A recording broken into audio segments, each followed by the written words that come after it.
Public libraries. Oo. Dito mo ba? Wala na library. Kasi mismo barangay natin wala. Wala. And I got the West Coast sunshine, but it don't mean nothing. I'm getting over like I knew that I would. I'm feeling older than a younger man should. But one of these days, I'll finally make good. And I didn't know the mistake.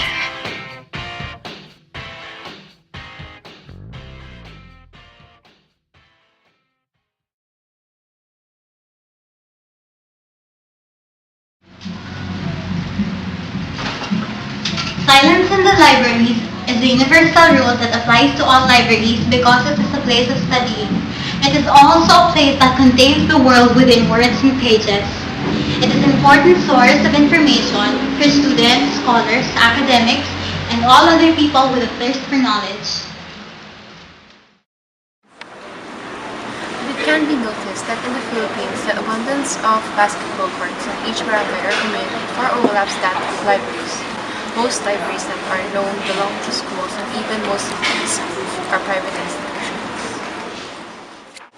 Nowadays, the youth prefer to use resources from the internet, heavily relying upon online information from websites such as Wikipedia, Google, and other information sites. Though, as repeatedly cautioned by the experts, these sites have not been verified and are unreliable sources of information. Which takes us to the question, if not the net, where else? Where else can you find information? The library. It is probably truthful to say that most do not have access to a well-stocked and equipped library.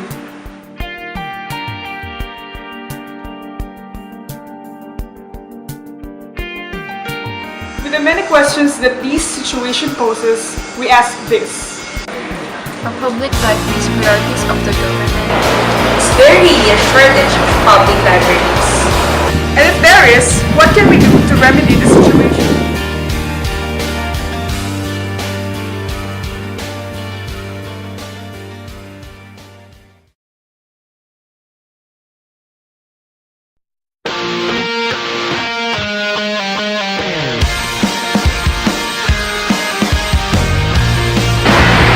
Magandang hapon po sa inyo. Ako po si Mark Manuel. Estudyante po na Yan ang tablera. estudyante po kami ng LS. Sa mga public libraries. Dito po ba sa area natin? Public libraries. Oo.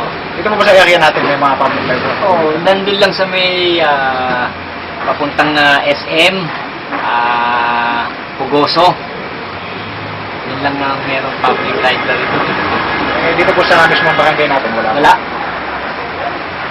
So, may balak mo ba tayong magtayo ng barangay? Wala tayong paglalagyan. Bangketa lang kami, no? Ay kung maliit na library ka pa. Eh, pagka ganon, kailangan pa ng mga books na, ng mga libro, di ba? Siguro, kailangan mag-rent kami ng space para magkaroon tayo ng reading nila. May isang room na pwede kang magbasa. I'll keep you my dirty little secret. Don't tell anyone. Dito po ba sa barangay natin may library po ba?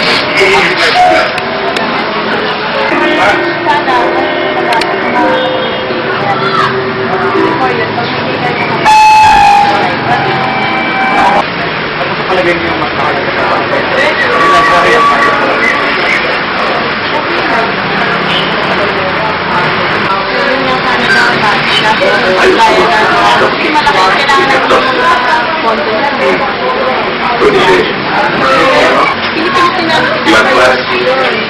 Kailangan talaga ng mga bata.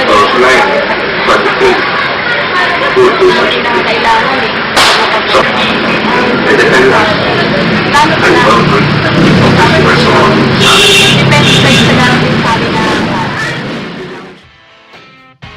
I'm not on the sidewalk. Sa amin talaga malaki sa ito. May basketball court po nga. Ito kami. Ano po sa palagay niyo lahat ng barangay? May basketball court pa unang live po. Yan din sa katanong mo, bakit wala kami sa lahat ng barangay ito, walang festival sa kanila. Naupo ito, basketball court. Yan ang pinayagan. Hindi namin sila, bakit wala. So sa tingin niyo po mas mahalaga po ba yung basketball court kaysa sa library?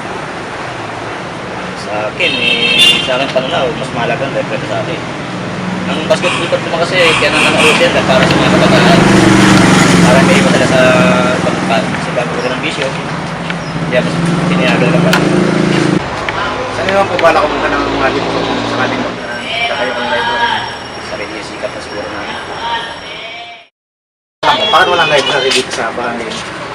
alam mo dapat meron to sa Dati, meron sa public library nandyan sa, hindi yata yung sa Espanya. Yung second floor yun, public library yun. Simula nung parang nanakaw na yung bangko, nawala na yung library. Kasi ayun na, kinuha na kasi nung may-ari yun. Mga 3 years ago nang wala yung library yun, o 5 years ago. Parang City Hall na rin nag-ano kung nung iba-budget ng barangay. Puro pa-scholar na lang. Ibig sabihin mo libro, magpa-scholar ka na lang ng estudyante. O kaya magpa-feeding program ka. Sakali mo po magkaka-budget tayo, hindi ba lang po ba tayo mag-tayo? Para magbibigay ka ng project. Wala, mga project ngayon ng barangay yan. Paglilinis para wag bumaha. Tapos feeding program, ganun. Yun ang mga priority nila eh. Hindi naman library. Dahil sa internet, makukuha na naman ng bata lahat yun eh.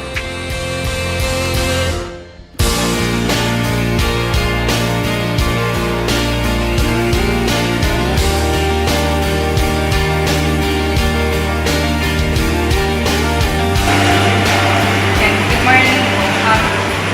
Ako po si Marian, behavioral science student po from UST. May I ask lang po, ano po yung name? Kailan po na-establish itong library? If I can recall, mga 1930s pa po. Sino po yung mga supplier nito? Actually, wala kaming sa ngayon, wala kaming tinatawag na acquisitions may acquisition section kami, pero ibig sabihin na sinasabi ko acquisition, wala kaming nabibiling libro kasi wala kaming budget. Very minimal yung budget ng library. So, most of the books na nandito are related o di kaya binibigay ng private at public. Magaya ng private, public, yung mga institutions gaya ng National Library, meron o yung iba mga individual donors. So, sino-sino po yung madalas Meron kami mga estudyante, meron kami mga estudyante na college, high school, elementary, may mga nursery pa nga, mga maliliit na bata, mga out of school youth, meron kami mga senior citizen. So, yung mostly po, yung mga nagbibigay ng libro, mga private schools. Hindi, wala namang private schools. Depende, pagka meron kaming nakapag-solicit kami ng donation from them, nagbibigay sila. Pero ang kadalasan nagbibigay sa amin ng yung National Library. Tapos private individuals na minsan tumatawag dito na meron silang ito-donate. Kaya, ilang taon na po kayo nagtatrabaho? Dito 2 years ko lang. Dati take over ko lang last year na March. Salamat po. Okay. Thank you. Sana makatulong sa inyo.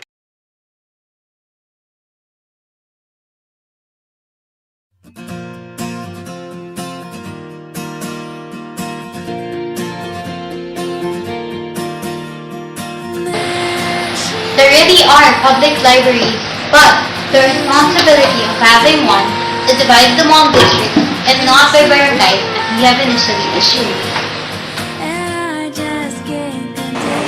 It seems that no, libraries are not really prioritized by the government. Mr. Santos informed us that most of their books were supplied by the government in the past, but as of now, no new books are being provided, except only those donated by private institutions. We assume now that there is no or little budget allotted to buying new up-to-date books. Public libraries, though, are still maintained by the government. No, there is no shortage of public libraries because, as we have said before, the responsibility of establishing libraries is divided among districts. And in Manila alone, there are 6 districts. First, second, and fifth districts have only 1 libraries each, while the third and the sixth district have 3 libraries